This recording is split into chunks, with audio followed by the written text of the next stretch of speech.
আসসালামু আলাইকুম ওয়া রাহমাতুল্লাহ। আজকে তোমাদেরকে পরিমিতি করাবো। এমসিকিউ পর্ব হচ্ছে এক। এখানে তিনটা এমসিকিউ আছে। আমরা ধাপে ধাপে যত এমসিকিউ আছে পরিমিতির সবগুলো করিয়ে দেব। তো এখানে দেখো এক নম্বরটা কি বলছে, একটি বর্গের কর্ণের দৈর্ঘ্য 6√2 মিটার হলে এর ক্ষেত্রফল কত। এখন যখনই বর্গের ক্ষেত্রফল বের করতে বলা হয় তখন তোমার কি করতে হবে, একটা বাহুর দৈর্ঘ্য বের করতে হবে। আমরা জানি যে বর্গক্ষেত্রের ক্ষেত্রফল মানে বর্গক্ষেত্রের ক্ষেত্রফল, এখানে লিখতে পারি আমরা যে বর্গক্ষেত্রের ক্ষেত্রফল, তাহলে বর্গক্ষেত্রের ক্ষেত্রফলের সূত্র হচ্ছে বাহুর মানে বাহুর দৈর্ঘ্য স্কোয়ার। ক্লিয়ার? এখন আর এখানে দেওয়া আছে একটি বর্গের কর্ণের দৈর্ঘ্য দেওয়া আছে 6√2। তাহলে এখানে বর্গক্ষেত্রের কর্ণের দৈর্ঘ্য সূত্র হচ্ছে √2a। √2 মানে √2a হচ্ছে বর্গক্ষেত্রের কর্ণের দৈর্ঘ্য। এখন যেহেতু আমরা এই বর্গক্ষেত্রের ক্ষেত্রফলটা বের করব, তাহলে অবশ্যই এই যে বাহুর দৈর্ঘ্য না, এই বাহুর দৈর্ঘ্য হচ্ছে এর মান। বাহুর দৈর্ঘ্য মানে কি, বাহুর দৈর্ঘ্যকে এ দ্বারা প্রকাশ করা হয়। তাহলে আমাদের যেমন হোক এখান থেকে এর মানটা বের করতে হবে।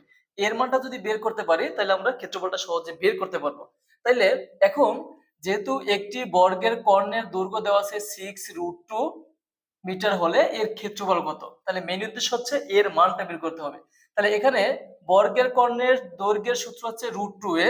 তাহলে আমরা কিন্তু এখান থেকে √2a সমান, তাহলে কর্ণের দৈর্ঘ্য কত, 6√2, এখানে 6√2 লিখতে পারি।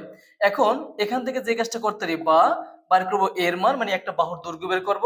তাহলে a সমান, তাহলে উপরে কিন্তু 6√2 আর নিচে কি হয়ে যাবে √2। তাহলে এই √2 কিন্তু কাটা যাবে, তাহলে কিন্তু বা a সমান থাকবে কত, শুধু 6। যেহেতু এর মানটা বের হয়ে গেছে, এ হচ্ছে বাহুর দৈর্ঘ্য। আর আমরা জানি বর্গক্ষেত্রের ক্ষেত্রফলের সূত্র হচ্ছে বাহুর দৈর্ঘ্য স্কয়ার। তাহলে বাহুর দৈর্ঘ্য যেহেতু 6 পাইছি, তাহলে 6 স্কয়ার দাও, তাহলে কত হয় 36। তাহলে ক নম্বরটা এক নম্বরের উত্তর হচ্ছে ক নম্বরটা। এখন দেখো খ নম্বরটা কি বলছে। একটি আয়তক্ষেত্রের দৈর্ঘ্য 10 সেন্টিমিটার ও পরিসীমা 32 সেন্টিমিটার হলে এর প্রস্থ কত। একটু ভালো করে বোঝার চেষ্টা করো যে একটি আয়তক্ষেত্রের দৈর্ঘ্য দেওয়া আছে 10 সেন্টিমিটার আর পরিসীমা দেওয়া আছে 32 সেন্টিমিটার, এর প্রস্থ বের করতে বলা হয়েছে।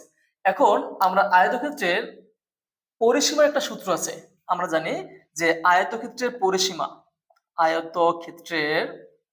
আয়তক্ষেত্রের পরিসীমা, আয়তক্ষেত্রের পরিসীমার সূত্র হচ্ছে 2 ইন্টু দৈর্ঘ্য যোগ প্রস্থ।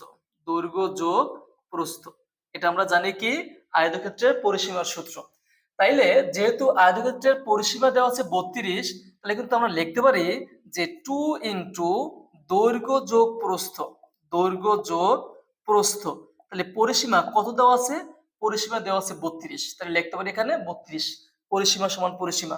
এখন এখান থেকে বা এই 2 কিন্তু গুণাকার আছে, ডানে গেলে কি হয়ে যাবে, ভাগ হয়ে যাবে। তাহলে এখন এই যে দৈর্ঘ্য, বলতো দৈর্ঘ্য কত দেওয়া আছে 10, তাহলে প্লাস কত আছে প্রস্থ, তাহলে সমান, যদি 2 গুণাকার আছে ডানে গেলে ভাগ হয়ে যাবে, তাহলে উপরে 32 নিচে হচ্ছে 2, তাহলে বা 10 প্লাস প্রস্থ সমান ভাগ করলে কত হয় 16 দুগুণে 32। যেহেতু প্রস্থের মানটা বের করতে বলা হয়েছে, তাহলে লিখতে পারি বা প্রস্থ ইকুয়াল 16 মাইনাস কত হবে 10, তাহলে বিয়োগ করলে কত হবে 6, তাহলে উত্তর হচ্ছে 6 সেন্টিমিটার। এখন দেখো 3 নম্বরটা কি বলছে, একটি সমবাহু ত্রিভুজের ক্ষেত্রফল হচ্ছে 25√3 বর্গমিটার হলে ত্রিভুজটির বাহুর দৈর্ঘ্য কত। তাহলে এক্ষেত্রে যেহেতু সমবাহু ত্রিভুজ, আর সমবাহু ত্রিভুজের ক্ষেত্রফলের সূত্র হচ্ছে √3/4a², এ হচ্ছে সমান সমান বাহুর দৈর্ঘ্য। তাহলে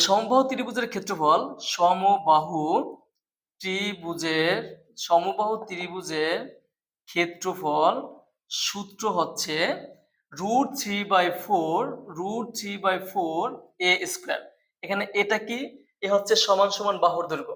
তাহলে এখন যেহেতু সমবাহু ত্রিভুজের ক্ষেত্রফল দেওয়া আছে 25√3, ত্রিভুজটির বাহুর দৈর্ঘ্য যদি বের করতে হয়, আর বাহুর দৈর্ঘ্যকে কিন্তু এ দ্বারা প্রকাশ করা হয়, অ্যাকচুয়ালি এর মানটা যদি বের করতে পারি তাহলে আমাদের অঙ্কটা হয়ে যাবে। তাহলে এখানে যেহেতু ক্ষেত্রফল দেওয়া আছে কত 25√3 আর ক্ষেত্রফলের সূত্র হচ্ছে √3/4 a² ইকুয়াল ক্ষেত্রফল কত দেওয়া আছে 25√3। এখন বের করব কার মান ত্রিভুজটির বাহুর দৈর্ঘ্য। তাহলে বাহুর দৈর্ঘ্য কি দিয়ে প্রকাশ করা হয় a, তাহলে এর মানটা বের করতে হবে। তাহলে এখানে লিখতে পারি a² ইকুয়াল 25√3। এই যে √3/4 এটা গুণাকার আছে না, ডানে গেলে কি হয়ে যাবে ভাগ √3/4।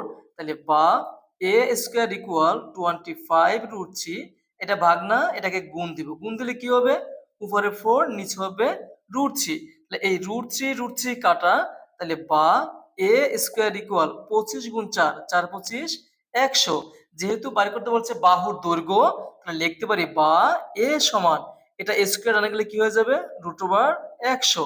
তাহলে সুতরাং a সমান কিন্তু লেখা যায় কত 10 10 100। তাহলে 3 নম্বরটার উত্তর হচ্ছে খ নম্বরটা। আশা করি 1 2 3 ভালো করে তোমরা বুঝতে পারছো। সবাইকে ধন্যবাদ। আসসালামু আলাইকুম ওয়া রাহমাতুল্লাহ।